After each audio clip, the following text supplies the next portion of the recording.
Stronger, stronger together. Stronger, stronger together.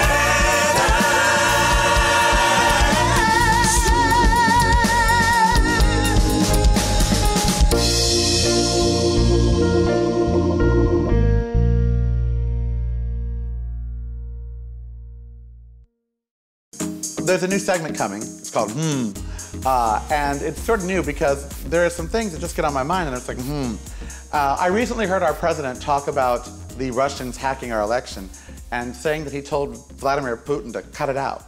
Ember just walked past. I'm sure you heard her little tick, tick, tick and her little dangling necklaces. And I thought to myself, that's kind of what I tell Ember. Cut it out, knock it off. That's not what you tell a world leader who's possibly hacking your election. So that got me thinking about, and I felt very Dr. Evil, so here's what I had to say about that. Welcome to, this is my little bitchy queen part where I'm like, America, you don't get to get pissed off at anything anymore, okay? You do not, I'm sorry, you have lost the right to get pissed, okay? We are in 2016, so from this point on, I don't care if you're watching this in 2020, you ain't got the right to be pissed about anything. You know why? Because we live in an era now where some football guy, I don't even know his name, Daniel was telling me over there, Colin Kaepernick, some guy up in San Francisco that's paid way too much money to play some professional sport, and I heard some of the controversy, like he hasn't ever voted in his life and all this other stuff, but whatever. He decided to sit down and kneel during the national anthem, and the outrage from the whole nation, and everybody had a tweet about it, and I'm sure even Trump, everybody had something to say about it, and there was just all this outrage, right? And it went on for weeks, and it's still going on, and Black Lives Matter got involved, and oh my God, the outrage over him and the national anthem. People were outraged. Russia hacked the election of 2016. It's not a conjecture, it's not a rumor, it's the truth. No matter when you're watching this, 2016, 17, 18, 2019, whatever, it is now a fact of history that Russia and Donald Trump's lover, Vladimir Putin, hacked the election of 2016. And that Trump probably knew about it, was a traitor, treason. And there is zero outrage. There is nobody could give a rat's tuchus. Congress isn't screaming at the top of its lungs. Nobody is. I mean, the president gave a speech about it this week. He was out there saying, yeah, I told Putin to knock it off. He told Putin to knock it off. He said that on national television. You'll have to go back. Maybe we can do some B-roll footage or something. The president said, yeah, about the hacking. Did you hear him say this, Daniel, that he told Putin to knock it off? Did you hear him say that? You tell a puppy to knock, where's Ember? She's over here. You tell Ember to knock it off, okay? You tell a puppy to knock something off. You don't tell the leader of Russia when they're hacking you to knock it off, quote unquote, okay? That's what you tell a dog that's misbehaving. That's not what you call Vladimir Putin, okay? Here, Putin, come here, little Putin. Here, little Putin, come here. Be a good little Putin now. Come here. You be a nice little Putin now. You just sit down right here. Stop chewing that chair. You knock that off, Putin. We are talking about the integrity of our election. And he said he told Putin to knock it off.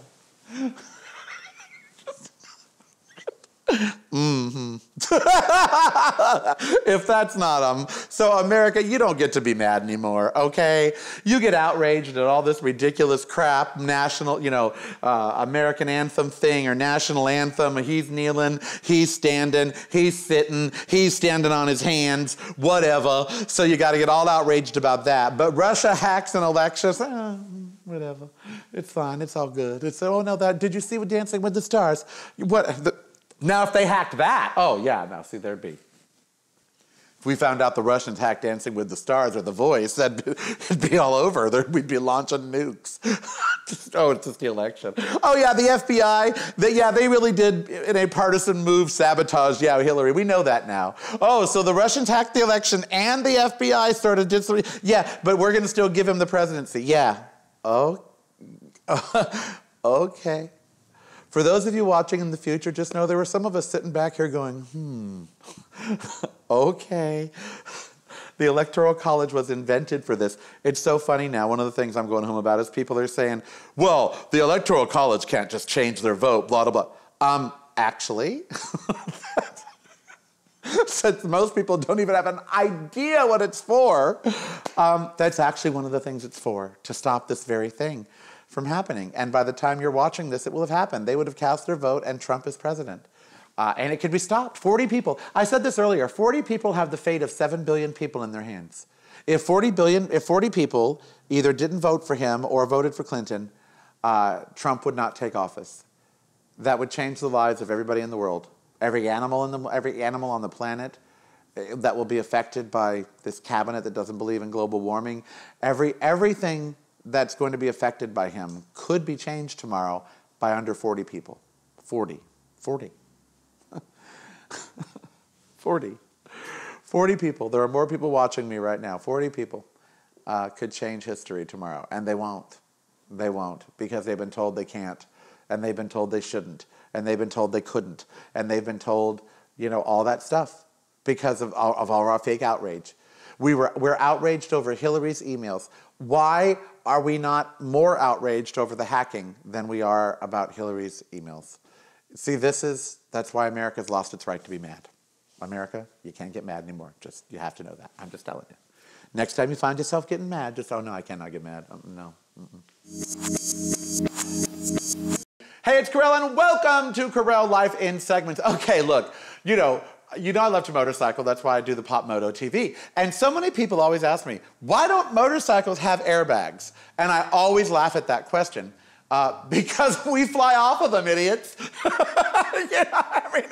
It might help the motorcycle, but we usually go flying. So it's us that needs the airbag. Well, you know what? They're doing it now. My friend Ty down at Gear Up for Every Ride is going to demonstrate to us a new, wonderful, possibly life-saving piece of gear that is exactly that, an airbag for motorcyclists. Oh, and bicycles, Cabral, I'm telling you, I'd wear one on a bicycle too if I were you. Well, if you were me, because I fall off bicycles, that's my fault.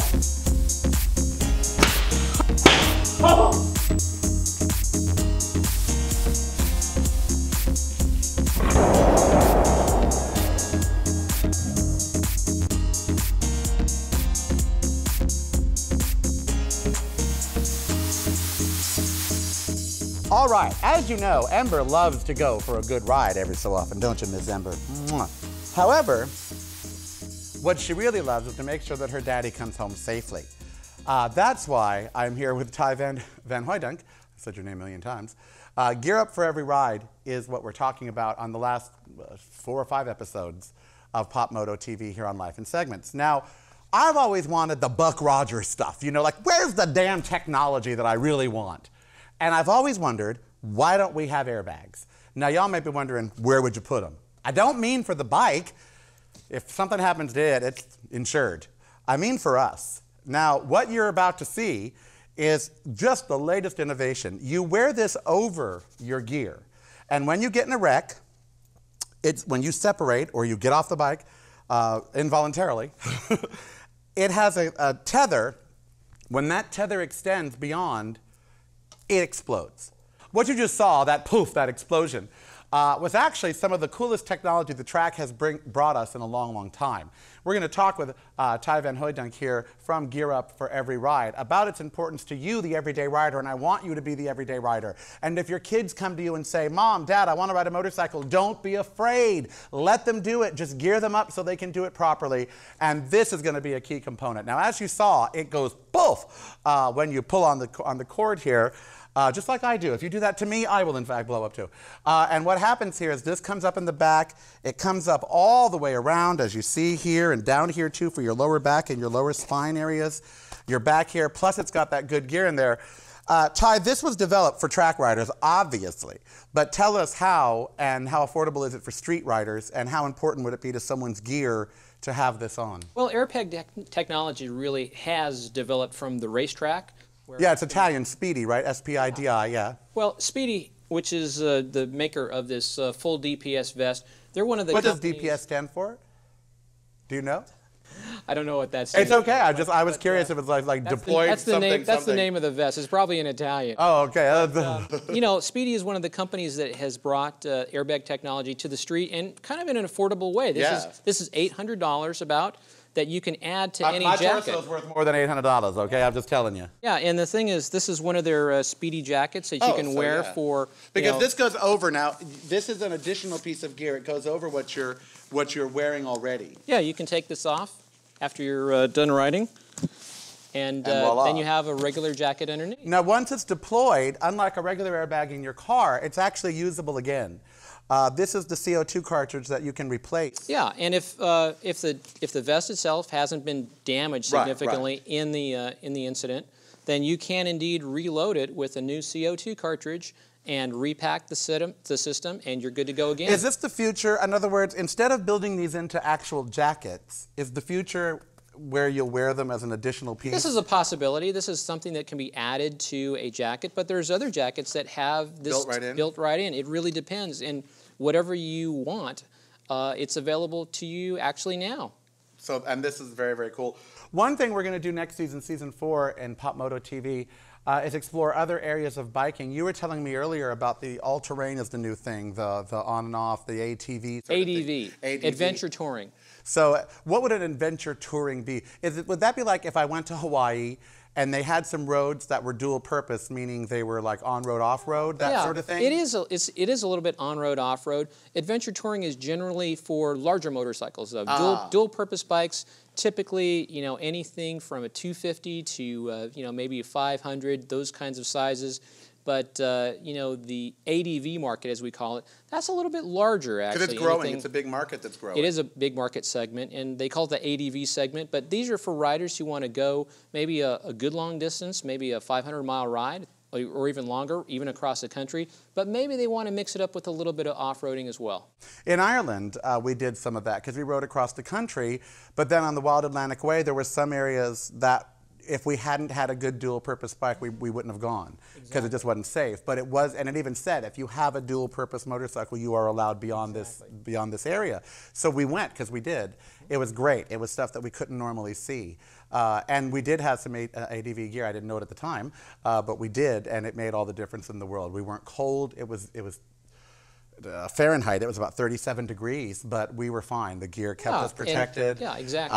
And it was a little rainy, but it didn't matter to us, and we really had a great time. Gear made all the difference in the world. And when you gear up every ride, absolutely, and you want to visit gearupeveryride.com, then you know, that's one of the options that you have. It opens up more possibilities for you. Absolutely. It does. It does. This is the future here for motorcycle safety. If you're one of those people out there going, I want to ride, but I'm a little... No. See? We have every solution to keep you safe on the back of a bike. Gear Up Every Ride has solutions to keep you safe every time you get on the back of a bike. The Motorcycle Safety Foundation offers training throughout the country. You just go to their website. There's other private agencies that offer training. Get trained, gear up every ride, and start riding, America. You owe it to yourselves. It's a great, great thing to do, right? Absolutely. Absolutely. Hey, it's Karel, and life is a pain, or at least it can be. Now, I would love to spend most of my time in this luxurious robe that I got out of the Oscar swag bag. That's where I actually did. I got it from the Oscar swag bag. However, most of us have to go to work. Most of us have to have a life. So I want you to take a look around right now, but don't be too obvious. You don't want to be deemed a creep or child. Take a look around and just look at the people you're with. If there's more than 3 of you, statistically, 1 of you is in pain, chronically. And it might be you, okay? It may be you. But if it's not you, then someone in the room with you at work, someone in the room with you at the grocery store, someone in line with you is in chronic pain. And in America, there's a 1 in 4 chance they're taking opiates for it because it goes hand in hand. You know, one of the things I like to do at Life at Segments is take my life and break it down for you because it's pretty relevant to what, you know, to how you live, because I'm just kind of you, just as a big fabulous queer. And I hurt my back a long time ago. Okay, a long time ago. I had seen this horrible movie called Near Dark. It was a vampire film. It was terrible. We had seen it in Garden Grove, and we left the theater on Garden Grove and Beach Boulevards in Garden Grove, California, on our way to the frat house. Me and Ken Pearson in our Toyota Celica GT liftback, and this enormous Lincoln metal vehicle, a tank, rear-ended us. And that was it. Ruptured 3 of my discs in my back. And over the years, they've gotten worse and worse and worse. Now, I don't just want to tell you about it. I want to show you about it to start with so you get a better understanding of what I'm dealing with and what people around you might be dealing with and some of the decisions that it's forcing me to make. Now, over here on this computer, you will see an MRI scan. Now, this is not just any MRI scan. This is Karel, baby. This is him. And you'll notice that my back, if you look, this disc is fine up against the fecal sac that runs down in the area of your spine that's hollow for the sac to run down. It's got all your nerves in it. That's fine. A little leakage there, a little more leakage there, and then you get to this. And if you look at this lump right there, that is compressing these nerves 50%, making them shrink in 50%. That is a 12-centimeter lump that is pressing on the nerve root, and these nerves right here go out to my legs. Also control bowel movements and all of that. So this is my MRI. This is me. And that's my spine. And that's my lump. And that lump causes me so much pain. There are times I literally cannot get out of bed. Today, we wouldn't be filming if I couldn't be filming in this chair, because standing up for longer than 5 or 10 minutes just does me in. Am I going to have surgery? 99% chance is yes. I'm going to have a minimal surgery called a laminectomy and a discectomy. And what they do is they go in and they remove the bone that covers this area here. Because for those of you that know anatomy, you know that the back of your spine is kind of like a wishbone with a point up top, 2 bones that go this way. Those little bones are called the lamina. Under those bones is the sac that that has all your nerves in it. And if you remove those 2 bones, you can then take out the leak. You can take out this leak, this lump right there, and open up that whole area so these nerves can then decompress. And hopefully with that, stop the leg pain. Will it stop back pain? No. If you have lower back pain from a herniated disc, surgery often does not solve that problem. Surgery is for when you have pain in your buttocks or down your legs, or you lose control of one or both of your legs or your ankle or your spine or, whatever. You just lose control. I've done it. Just 2 nights ago, I got up to go to the bathroom, and after 4 steps, this leg decided to just stop working. Just stop working. And I can't tell you how weird that is. I went to step on it, and it just crumbled. Just stopped working. Does it come back? Yes. And the next morning, can I feel like everything's fine and I have no pain whatsoever? Absolutely. That's the problem. Chronic pain affects every part of your life. And 1 in 3 Americans are in it. You're watching me right now. There are those of you watching me right now that are counting your Percocet because you got to make sure you don't run out. There are those of you right now watching me that are counting your OxyContin 20 milligram time release that you take once every 12 hours, but sometimes you take it once every 8 hours, and then you take 3 a day instead of 2. This pain will not be deadened by almost anything. You cannot take the sciatica pain caused. I've had an epidural where they've stuck a needle directly in there just 3 weeks ago. Had an epidural. They stuck a needle right through my back, all the way through, all the way right there, and injected medicine in it. 2 days ago, I had what's called a trigger point injection, where they take in my buttocks region and stick a large needle in and inject medicine in there. All so this leg will stop killing me. Because right now, as we speak, right here on this camera, I feel like I have a metal ring around my ankle and that someone is screwing that ring tighter and tighter and that it's made of fire. And that's how I feel right now, this very, very minute as I'm talking to you about this. I have a pain going right down here that feels like someone is pouring liquid lava down the back of my leg. And I'm not exaggerating. It feels like lava is being poured down the back of my leg. Many of you have these same symptoms, or you have something in your neck, so it's your arm or it's your back. And then you start taking these drugs, these opiates, and then that leads to addiction, and that leads to bigger problems. So what do we do? What do we do? It has been one of the biggest questions of my life. What do I do about this pain? Look, I could give it up, y'all. I really could. I'll be honest with y'all. I could go on disability. I'm a member of a union, SAG-AFTRA. I could go on disability. I could completely just chuck it in and be handicapped. Right, Ember? But do I want to be? No. I'm not done yet. Okay? I'm not done yet. And that's the problem with America. We've got to get up every day and go to work because you're not done yet. You're not done yet raising your kids. You're not done yet at your job. You've still got to function. And how do you do it if you've got a lump sitting on the nerves of your spine? How do you do it if you are in chronic pain every single day? And now they're starting an attack on you, and they're going to regulate how many pills you can get. They're going to regulate what doctors can give them to you. And if you don't have health insurance, 1 bottle of Percocet to relieve the pain, 90 pills, 1 bottle, $900. So without insurance, you're not going to have any way to ease the pain. This is one of the biggest problems America is facing, and no other talk show host wants to talk about it. No one wants to talk about that we are a nation in pain. Obesity hurts. It hurts. If you're fat, it hurts. You get arthritis, it hurts your back, it hurts your knees. Being out of shape hurts. Being depressed hurts. Being frightened all the time hurts. And America doesn't want to talk about this. We don't want to talk about how we are a nation in pain.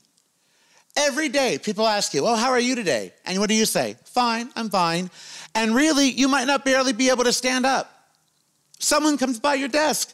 Are you feeling okay today? Yeah, I'm feeling okay, because you've taken 6 Percocet since you've been awake.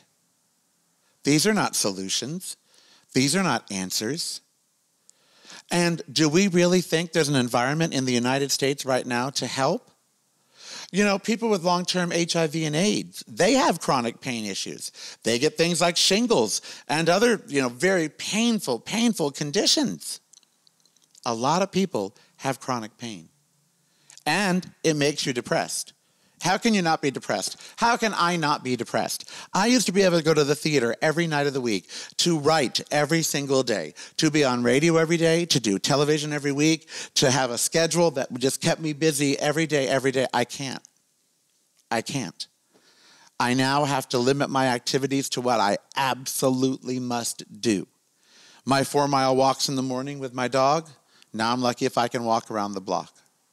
Will it change when I have this lump removed? There's no guarantee. There's an 80% chance I'll get better, a 20% chance I'll stay the same or get worse. 10 years out, people who have had the surgery to remove that lump, they report the same pain as people who didn't have the surgery. When they operate on me, they might tear something that means I have to be flat on my back for 2 or 3 days and risk it herniating down the line. Taking this lump out only opens up a new Pandora's box. If 1 out of 3 Americans are in chronic pain and we do nothing to address it, it's no wonder we have the opiate addicts that we do. We talk about how are we going to solve the opiate crisis in America? What are we going to do? How are we going to solve it? You hear this all the time. How are we going to solve it? It's really simple. Find what they're medicating. Because if you think for a minute that someone wants a life of counting pills, of scamming doctors, of the constant shame, the shame that I felt over the years of my life because sometimes I was tethered to a pill bottle. Because I knew if I left my house for longer than 4 hours and I didn't take something with me, that I may not be able to walk. The shame that I felt of being dependent upon something in a little brown bottle, you just can't even imagine. You cannot even imagine. So with pain comes shame, depression, poverty, because it's very expensive to be in pain. Surgeries are expensive, co-pays are expensive, specialists are expensive. Even if you have insurance, it's expensive. And what is the government doing about it? Well, they're making perpetrators out of victims. They're making people that are hooked on opiates criminals instead of people who are suffering from pain. So they're already looking at the problem the complete wrong way. Someone abusing opiates is not a perpetrator or a felon. They are, in fact, a victim. They're a victim of chronic pain that has led them to eating more and more of these insidious drugs, and they are insidious. And then they have nowhere to turn, because if they stop, the pain increases exponentially. When I go off opiates, my back hurts more, not just because I'm not taking a pain medicine, but because it wants the pain medicine. So it actually causes more pain. This has got to be addressed. I'm asking each and every one of you, reach out to people in your world that may be in pain and say, is there something I can do for you? Can I do some of your laundry? Can maybe I mop your floor for you? I noticed your dishes are getting a little behind. Is it because you can't stand at the sink? Could I maybe do dishes for you? Reach out to someone that you know is in chronic pain and try to make them feel better. Take them out somewhere. Take them to the grocery store. Just sit down and talk with them about their pain. Let them voice to you what their life is really like. And then try to help them find healthy ways to treat it. Yoga is wonderful. I can't even tell you. And yes, you have to walk. If you know someone with a back injury and chronic pain, offer to go for a walk with them.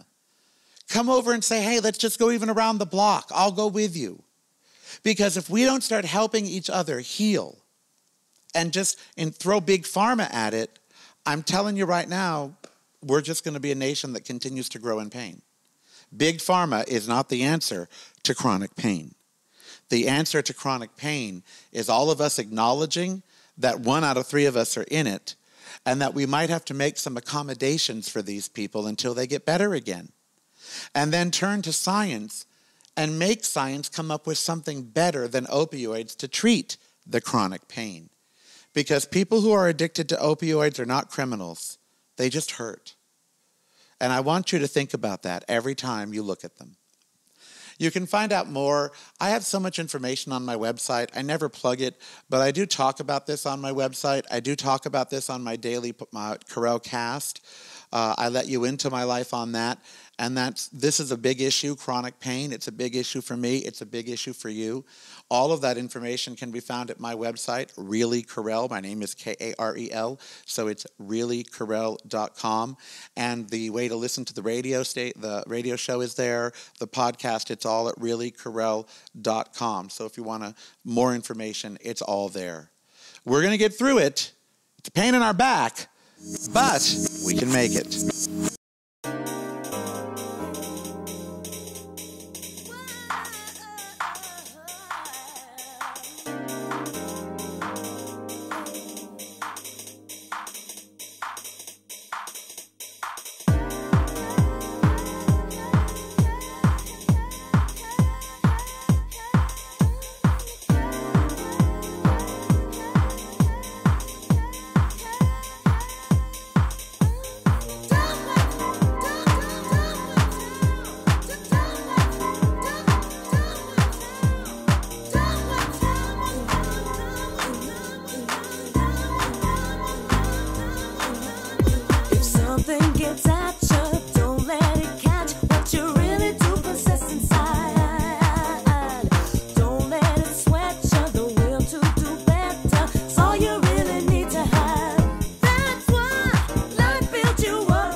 Portions of the Karel cast and Karel's High Tea are brought to you by Lennox, an American classic, American-made since 1889. Fine makers of tea sets, china, ornaments, dinnerware.